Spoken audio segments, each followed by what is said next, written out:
This is Beyond the Front Door podcast with Lindy and Rhea. We're opening the door to real stories from our community. Business owners, leaders, dreamers, and doers, sharing the journeys that shaped them. Our goal is simple: to support, spotlight, and celebrate the people around us. Come on in. Okay. All right. Welcome, everybody, to Beyond the Front Door podcast with Lindy and Rhea. It is the start of April, and we are super excited to be bringing another affordable home series to you like we did last April. Last April, our partnership was with the Southeast Wyoming Builders Association and Sam Weinstein.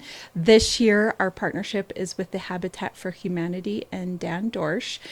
There's going to be a series upcoming here in April that Dan is going to talk about. But with us today, we have Dan from the Habitat for Humanity and Audrey Apodaca, who is a recipient or somebody who has worked to receive a Habitat home. So anyway, welcome to both of you.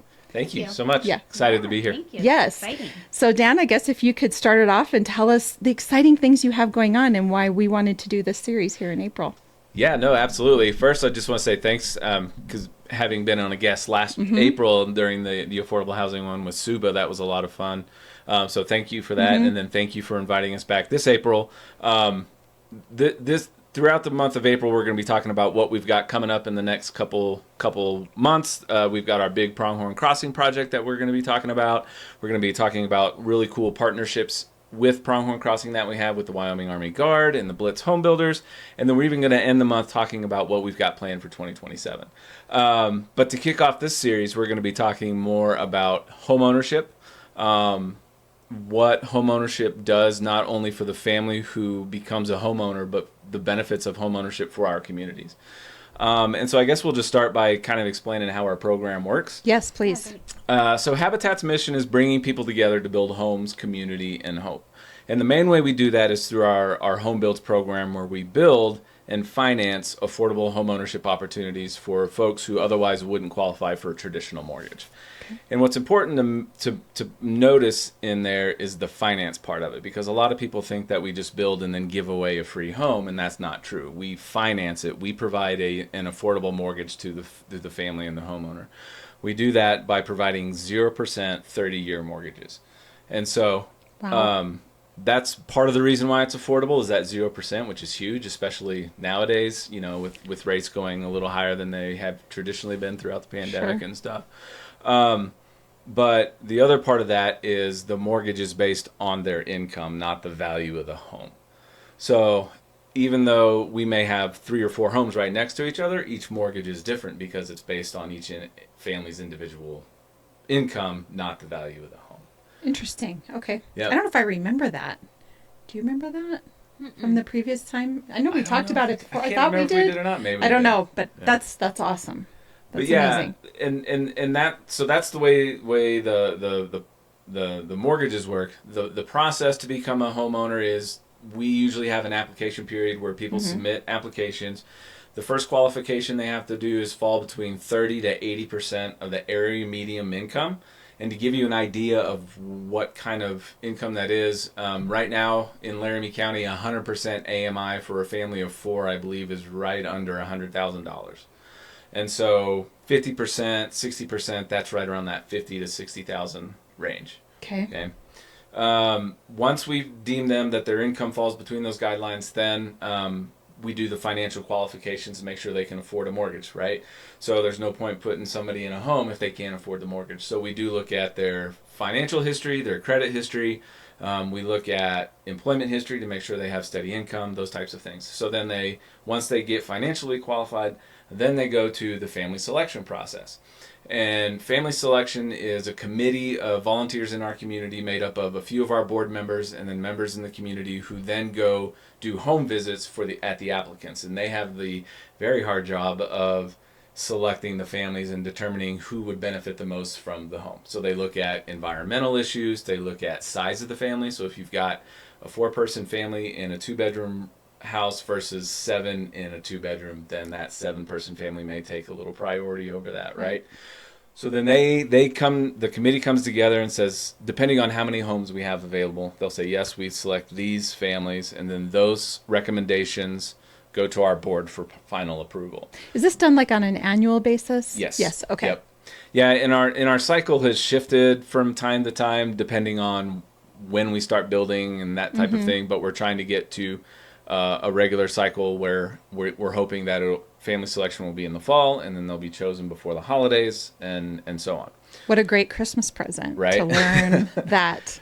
Did the timing work out that way for you, Audrey? Ours was a little late, so we didn't get in until after the first of the year. Oh, okay. Yeah. Yeah, It still. was still exciting. Yeah. Because we knew what we were getting into. So, Yeah, very exciting. And then the last piece of it is that the homeowners have to understand that they provide sweat equity in the process. So that means they can volunteer right along the build site with the rest of our volunteers, because our homes are mostly volunteer built.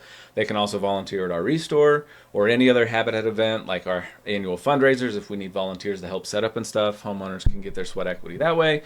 And then just last year, we have a new way for our homeowners to gain sweat equity, which is volunteering with other nonprofits or other opportunities in the community, not necessarily just with Habitat. So, for instance, last month, one of our newer homeowners did her first Meals on Wheels route. We have Habitat does a route with Meals on Wheels, and so now our homeowners can do that as well to get their sweat equity. That's great. So it's just another, and we've done that for a couple reasons, and a lot of the Habitat affiliates are doing this across the nation too, is that a lot of Habitat affiliates are starting to build quicker, and so they're getting new ways for their homeowners to maybe gain sweat equity faster, because the build season may be shorter, and so the volunteer opportunities may not be as long as they used to. Sure. Right? So I'm guessing have a certain number of hours. Yeah. I was saying, okay, how? It's 200 per adult in the family. So if it's just a single adult, then it's 200. If it's a couple, it's 400. Okay. And then what's the typical time frame that, like, from the time they're accepted to the house is built? What's for here in Cheyenne anyway?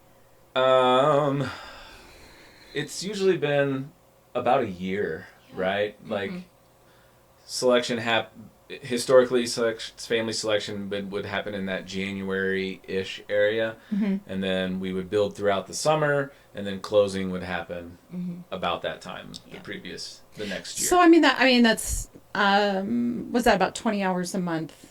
Really, is that about what you're averaging in volunteer time? Is that that's for a homeowner? Yeah, yes.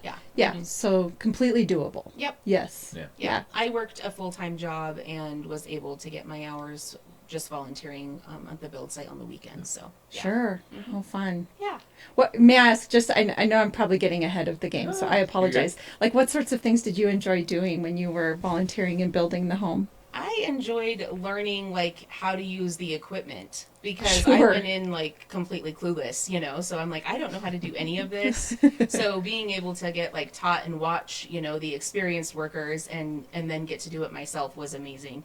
And even so now, being at my house and I did that, I put this together, or, knowing what is inside the bones of the house. All of the little messages that people wrote. My family was there to help, so I could say, behind this wall, my mom wrote. So that's pretty amazing. Yeah. That really does add a little something to the whole thing, doesn't it? And probably really helps you understand the maintenance of the home by being a part of building it, right? Mm-hmm. Yeah, because you do know the bones inside and out. How fun. Mm-hmm. Yeah, so if it were, my husband would be the one that would be playing with all the equipment. I probably wouldn't even get a chance to do that, but good for you. That's awesome. Yeah, the volunteering with the homeowners on the build site is an amazing experience. You know, that's how I got involved with Habitat. I've been there almost 6 years with the affiliate, but I was actually a volunteer and supporter back from 2015.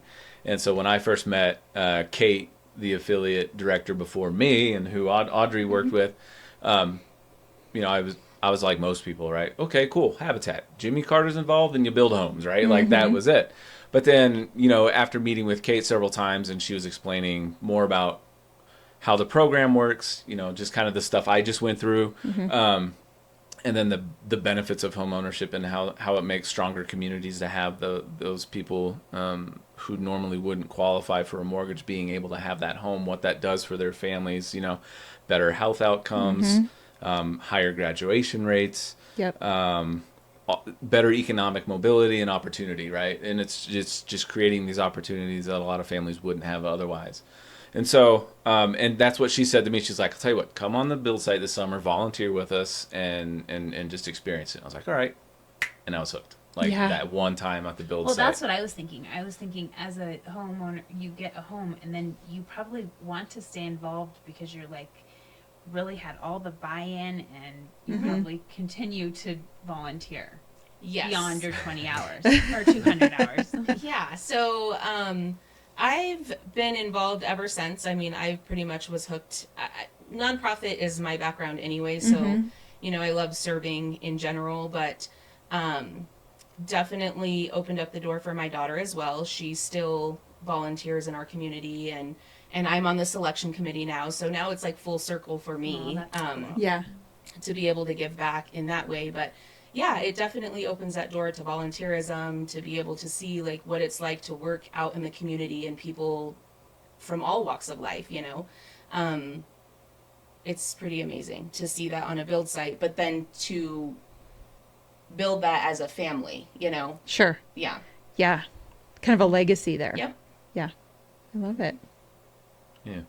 How many families are awarded on a typical year? So it just kind of depends on how many homes we're building. Historically, we've averaged about 2 to 3 homes per year. Okay. The year Audrey was selected, we did 2 townhomes on East 13th Street, like right behind McDonald's there off of East Lincoln Way. And so that was 4. Since I've become director, we've done 2 new builds, 1 rehab, which is our first and probably last rehab. The house looks great now. It was just kind of a headache. Yeah. Shocker. Right. I've been saying flippers are doing God's work out there. It's not easy. Thankfully, we had received a grant from the CDBG program to purchase and rehabilitate the home, so that helped. Yeah. But that house also added a lot of other like headaches. Unexpected things. Yeah. Yeah, and it was an old home. It was built in 1915. It was a... Oh, my goodness. Those old homes. Yes. And it was, not to get too off topic really quick, but like we had to do environmental testing because it was HUD. So they found asbestos shingles. They found asbestos siding. So we took that off and they found lead paint underneath lead-based paint. Yeah. And so it was basically taken down to the studs and we rebuilt it. So Sure. like an onion, layer after layer. Yeah.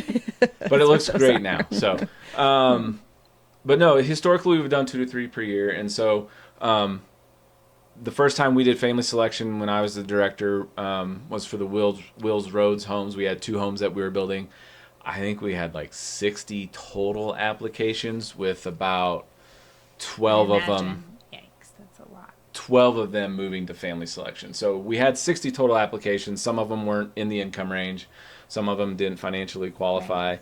But of those 60, the 12 moved forward. And so family selection had a hard time of whittling down. That would be probably the hardest part.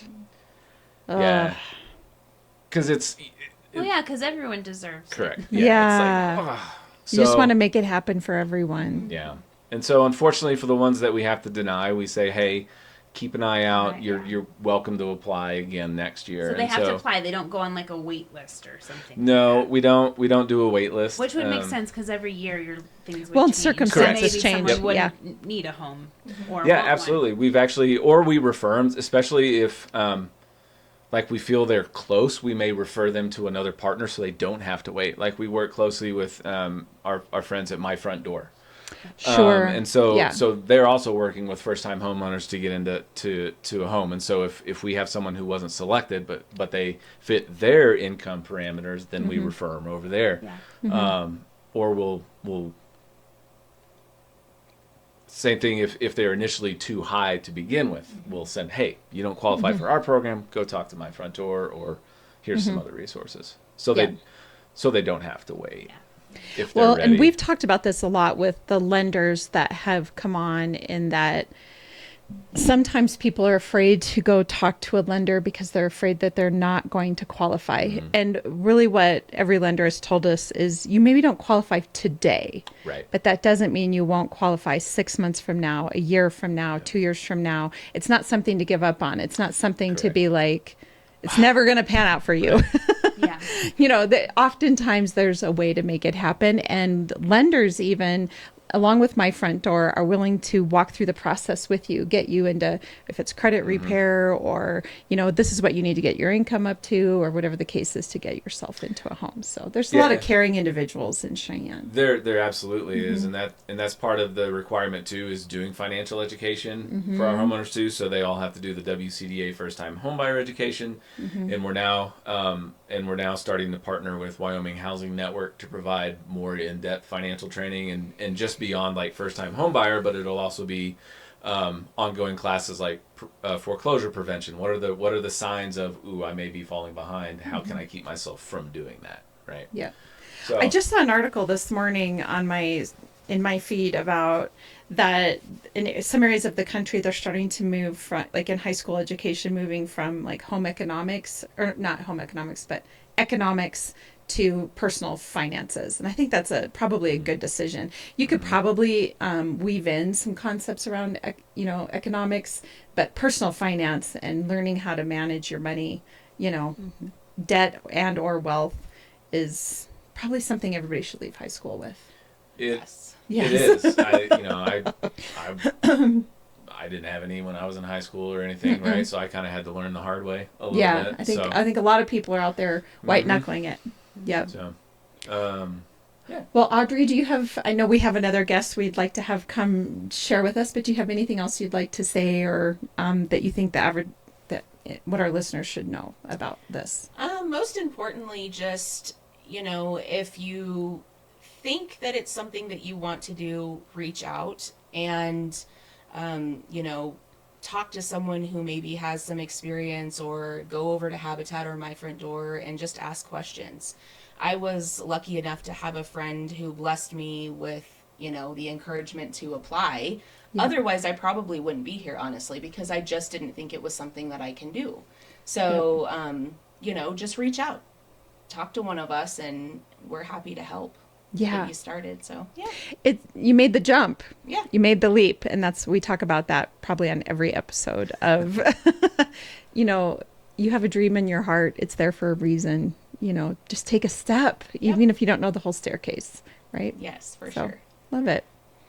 Okay, so would like to welcome Emily on now. Switch spots. We'll pause for a moment. A few moments later. All right, welcome back. Next up, we have Emily Glenn. Yes. Right, also another homeowner recipient of the Habitat program. So thank you for joining us. Thank you for having me. Yes. So I guess I'm wondering, Dan, we just want to talk about your experience, like from start to finish, like what happened with you? What made you decide to apply? In our old living situation, we lived in a 2-bedroom ancient trailer. We were always battling mold and rodent infestations, and as soon as we felt like we were getting on top of the problem, it's like 1 step forward and 2 steps back. Mm-hmm. And I work as a direct support professional through a Medicaid waiver provider, so I do home and community-based services for individuals with developmental disabilities. It's a notoriously overworked and underpaid profession, and it's no secret that other states pay their workers better. Seeing other young adults leaving the state in search of higher wages and affordable housing, it was definitely tempting. Fortunately, I'm able to provide for my family off of a single income, and then through Habitat's homebuyers program, I was able to secure stable and affordable housing in our hometown. Congratulations. Yes. When did you get your house? When did this all, how long? We moved in like a week before Christmas in 2024. That was just like a year and a half ago. Yes, that was the best Christmas present we ever asked for. Congratulations. I bet that was so awesome. I love your perspective too, that you are seeing young people leave the state because either because of employment or affordable housing, they have to go somewhere else. This is an ongoing discussion amongst our Wyoming leadership about trying to keep youth, our young people here in Wyoming, and it's an uphill battle sometimes. And for you to have the tenacity to be like, I want to stay here and figure this out, that's awesome. It was just such an incredible opportunity. Mm-hmm. We heard about the program through a family friend. They had recently received one of the previous Habitat builds, and I didn't even know it existed. Yeah. It's just so incredible what they're doing in the community, and we're a testament of the love and community spirit that they provide to our city. Yeah. And Emily was great. All our homeowners are great, but she's been one of those ones that has been coming back and volunteering even after she received a home. Like, she volunteered again at Jumpin' the Jewels in 2025, and she's been really good to work with. And I really appreciate her story for multiple reasons, if you don't mind me sharing. And if I remember correctly, like, one of the kids wasn't able to live with you guys where you were living. Right. My eldest daughter is autistic. I was a teen parent, so my parents, have graciously been huge supporters in helping raise her. When I got to the point in my life where I was able to have her integrate back into our family full time, due to subpar and cramped living conditions, it just led to frequent meltdowns and overstimulation. Sure. And she couldn't tolerate family cohabitation for longer than a couple days at a time. And now she gets her very own room. Oh. We got a front and a backyard. We got a greenway walking path and a park within walking distance. It's just so incredible to see how much she's come out of her shell and interacting with her younger brothers, and she's with our family around the clock. It changed your life. Absolutely. I'm emotional about that. Right? Yes, that's a big testament. That's a big testimony because, I mean, she's your daughter. Yes. Yeah. Yeah, and the house next door was a very similar situation too. Single mom with Tamara had 4 kids, but one wasn't living with her because of the situation, and now they're all living together in the same home. Because they also got a Habitat home. Yep. Oh. Well, what was your favorite part about volunteering? What did you do? A little bit of everything. We got to work at the restore, and then on the construction side, and then special events. Of course, jumping into jewels. Yeah. That was my favorite. Yeah. Go through all the jewelry, secondhand items. Yeah. Have a huge place in my heart because I'd rather give life to things someone would appreciate instead of it ending up in the landfill. And it just working behind the scenes with the Habitat employees and the volunteers, it just gives a bigger appreciation for the home we get to enjoy now. Yeah, the hard work behind it, and just like we were talking about with Audrey, that I'm sure since you're on the construction site, you have what it takes to maintain the home. You understand kind of what into building the home, and Right. just gives you all that. It's a lot, maintaining and keeping up with our property. But it's so worth it. Like, the kids, they're excited to pull weeds again this spring. Well, if you've accomplished that, right? Well, congratulations. That's really wonderful. We love to hear the real stories, don't we? Is there anything else you'd like to finish up with about Habitat for Humanity? You must be coming up on some new builds again this year. We are. So we are currently excavating and pouring foundations for 12 units on Pronghorn Crossing, which is the biggest project you've had, because you're now saying, that's why I kept focusing on you saying we do a couple a year, and then I was like, you are going big. Yeah, we are. But it'll be over time. It's not going to be 12 in a year, right? No, our goal is to have all our homeowners in by Thanksgiving of 2026. Oh my gosh, so it is. You're going to do like the biggest. Yep. And so that's why I really appreciate you guys allowing us to do this series, is we're hoping to gain momentum and build some buzz around what we're doing. That's because so cool. because like I said, usually 2 to 3, but when you look at the need in the community for not just affordable housing, but affordable home ownership and the benefits it provides that we've heard firsthand from Emily, it's important that we as an organization, one, try to do more per year, because there's more stories out there that I know that just haven't been told yet that are waiting to be told. So you have 12 builds this year. I'm assuming you maybe need more volunteers. We would love as many as possible. Yeah. So what kinds of volunteers are you looking for? Ones who are alive and breathing. Okay. That's what we're looking for. Can swing a hammer. If Dan can do it, anyone can, right? Exactly. No, I make that joke. Like, my idea of DIY is changing a light bulb. Yeah, that would be about mine too. But we take all types of different volunteers. You don't have to have any skills. Eric, our general contractor and construction supervisor, is amazing.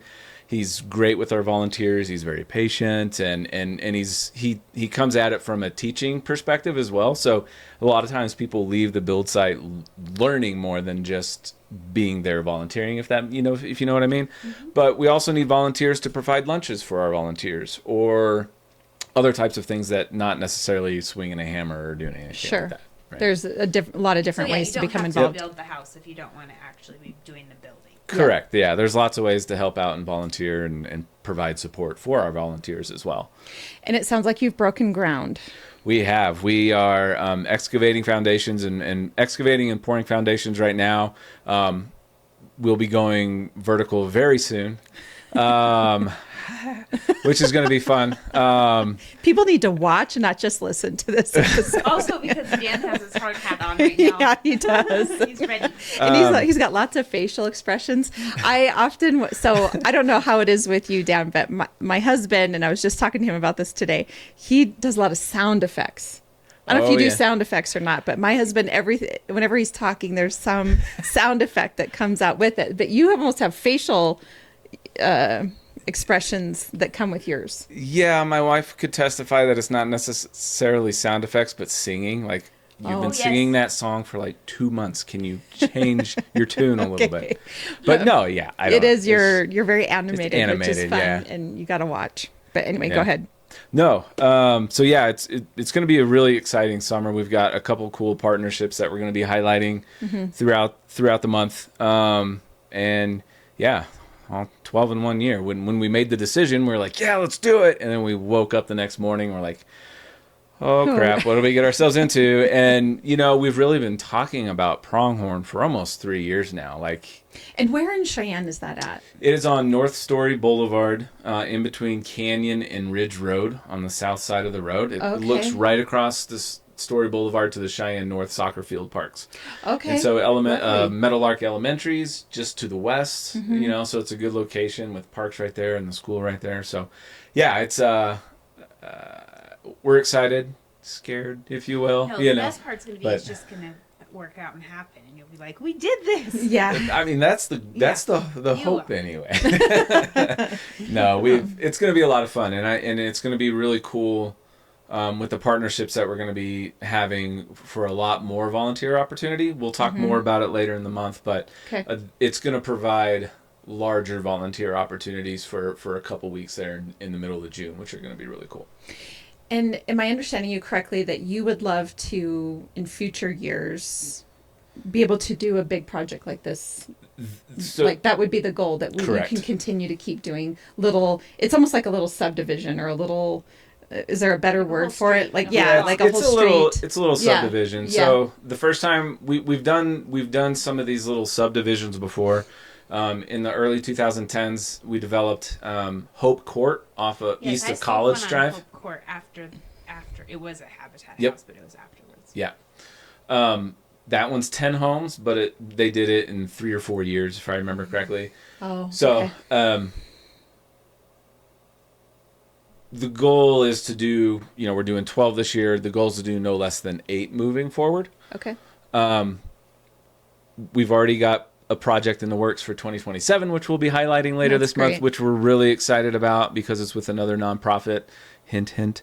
And but as far as what type of build, will it be another subdivision? We're not sure. We already own a lot over on West 5th and Bent. That's a corner lot that typically someone would put maybe a single family home. We're looking at putting 4 houses on that, taking advantage of those infill lots because roads and streets or streets, sewer, and water are already nearby, right? So there's Yes. a lot less That's developed. expensive. It is. Yes, it is. So that we're kind of looking at those types of options as well as, okay, what lot can we use, with the local zoning changes that the city took on without lot minimums or no density maximums. How can we take advantage of those density rules to provide more housing on a lot that would typically only maybe get one or two? So we'll have to see. Well, what I like about it is you're being creative and you're using all the resources that you can, and you're just filling in the gaps, one house at a time, as best as you can every year. 12 houses at a time. 12 houses this year, 12 houses at a time. Love it. Well, if somebody's interested in volunteering or somebody's interested in applying, how do they find you? Yep, they can find all our information at CheyenneHabitat.org. We do have a full-time volunteer coordinator now with the increased housing production. We're like, we should probably have somebody full-time managing this stuff. So Ashley Vassar is our volunteer coordinator. She's fantastic. Her information's on our website. And then if they're interested in applying for the home builds program and home ownership, they can reach out to our family service coordinator. Her name is Pam Martin. Also, that information is at CheyenneHabitat.org. Love it.